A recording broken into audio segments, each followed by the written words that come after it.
আপনাদের সরাসরি দেখাচ্ছি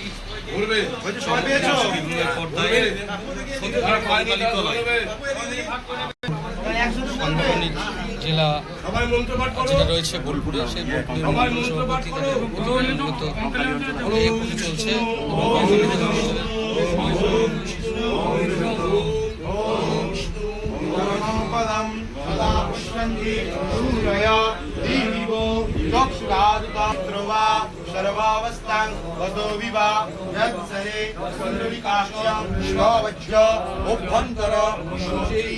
প্রেসিডেন্ট আছেন, আমাদের বিধান আছে, বিধান দেখই এই যে বিধান আছে আমাদের এই দুই মণ্ডল প্রেসিডেন্ট। আমরা এখানে সিদ্ধান্ত নিয়েছি যে আমাদের বোলপুরের মানুষ তথা পশ্চিমবঙ্গের মানুষ যারা বিপুল পরিমাণ ভোট দিয়ে আমাদের এই ভারতীয় জনতা পার্টিকে এনেছে, এখন গোটা পশ্চিমবঙ্গের বোলপুরের সঙ্গে সঙ্গে গোটা পশ্চিমবঙ্গের মানুষের শান্তি কামনায়, মঙ্গল কামনায় আমরা আমাদের এই সতীপীঠে মা কঙ্কালী তলায় আমরা পুজো দিয়ে এই বার্তা আমরা দিলাম সকলের শান্তি কামনায়। সকলের শান্তি বলতে আমরা গোটা পশ্চিমবঙ্গ, ভারতবর্ষ, সকল সনাতনী ধর্মের মানুষ এবং সকল মানুষ যারা রাষ্ট্রবাদী মানুষ, সকলের জন্য আমরা এখানে প্রার্থনা করলাম সবাই যেন সুস্থ থাকে, শান্তি থাকে এবং আগামী দিনে এই পশ্চিমবঙ্গে যে শাসন চলেছে, সন্ত্রাসের শাসন চলেছে, অপশাসন চলেছে, যেভাবে মানুষ অভ্যস্ত হয়ে গেছে, দাসত্ব লাভ করেছে, সেইখান থেকে আমরা সোনার বাংলা রূপান্তরিত করার জন্য আমরা যেন ভালোভাবে করতে পারি, সকল মানুষকে আমরা যেন সেই আশ্বাস দিতে পারি, সেই প্রেরণা নিয়ে, সেই উদ্যোগ নিয়ে আমরা আজকে পুজোর মাধ্যমে কাজ শুরু করলাম। আজকে তো শপথ গ্রহণ চলছে, একটা ঐতিহাসিক দিন, কী বলবেন? দেখুন, একদিকে যেমন আমাদের একটা আনন্দের দিন, কিন্তু আজকের দিনে সেইভাবে আমরা আনন্দ করতে পারছি না। কারণ আপনারা জেনেছেন যে আমাদের ভারতীয় জনতা পার্টি যেভাবে মানুষকে আশ্রয় দিয়েছে, তৃণমূলের যে সমস্ত গুন্ডাগিরি করেছে, এবার জয়ী হওয়ার পরে আমাদেরও একাংশ অনেক হয়তো চড়াও হতো বা একটা সন্ত্রাসের বাতাবরণ সৃষ্টি হতো, কিন্তু সেইখানে আমাদের নেতৃত্ব যেভাবে নেতৃত্ব দিয়েছে, পরিষ্কারভাবে বলা আছে যে আমরা কিন্তু কাউকে কোনো রকম লোকসান বা কাউকে কোনো রকমের আক্রমণ আমরা করব না, কোনো তৃণমূলের বাড়িতে ঢিল মারব না, কোনো তৃণমূলের পার্টি অফিস দখল করব না, সেইগুলো আমরা অক্ষরে করে পালন করেছি। কিন্তু সেইখানেই পক্ষান্তরে দেখা যাচ্ছে আমাদের শুভেন্দুদার যিনি পিএ ছিলেন, হ্যাঁ, ওনাকে নৃশংসভাবে হত্যা করা হলো। হ্যাঁ, এই জন্য এখন আমরা কতটা মানুষকে, বিজেপি যারা হয়ে যাচ্ছে তাদের বিরুদ্ধে কি পদক্ষেপ নেবেন? দেখুন, একটা কথা বলি, বিজেপি আমাদের মাননীয় রাজ্য সভাপতি শ্রমিকদা বলেছেন যে যারা 4 তারিখের আগেই পর্যন্ত বিজেপি করেছে তারাই আসল বিজেপি।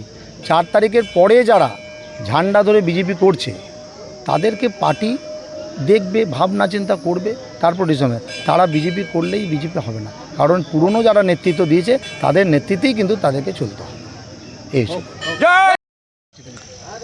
আমি নানুর বিধানসভা 5 নম্বর মণ্ডলের মণ্ডল সভাপতি বিধান মাল।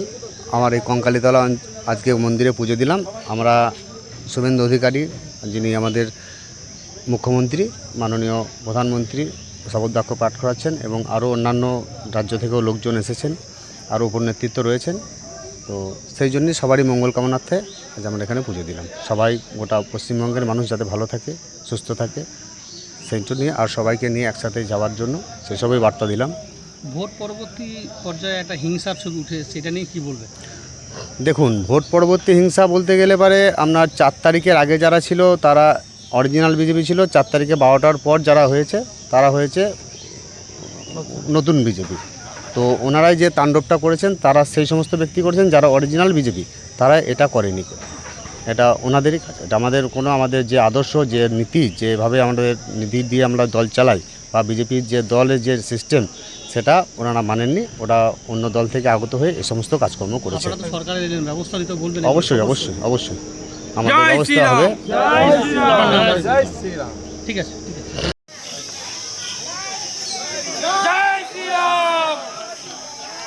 भारत माता के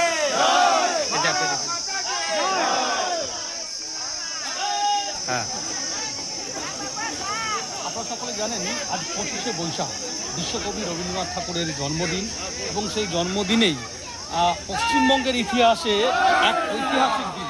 কারণ আপনারা সকলেই জানেন যে ভারতবর্ষের বিশেষ করে দিক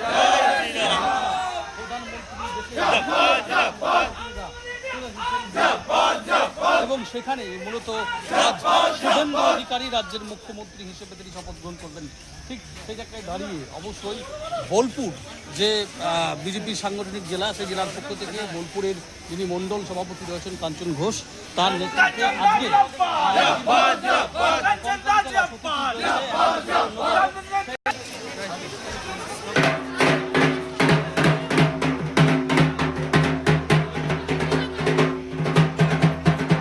আপনাদেরকে সেই ছবি महादेव की गुरु भैरवनाथ की काली माता की सनातन धर्म की गुरु की पिता गुरु माता गुरु की वरिष्ठ की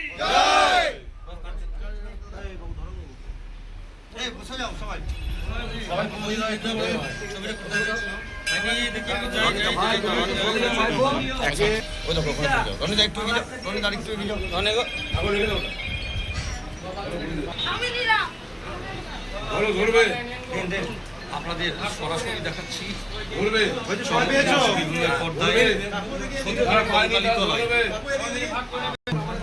সাংগঠনিক জেলা যেটা রয়েছে বোলপুরে, সেই বোলপুরের মণ্ডল সভাপতি তাদের মূলত এই পুজো চলছে।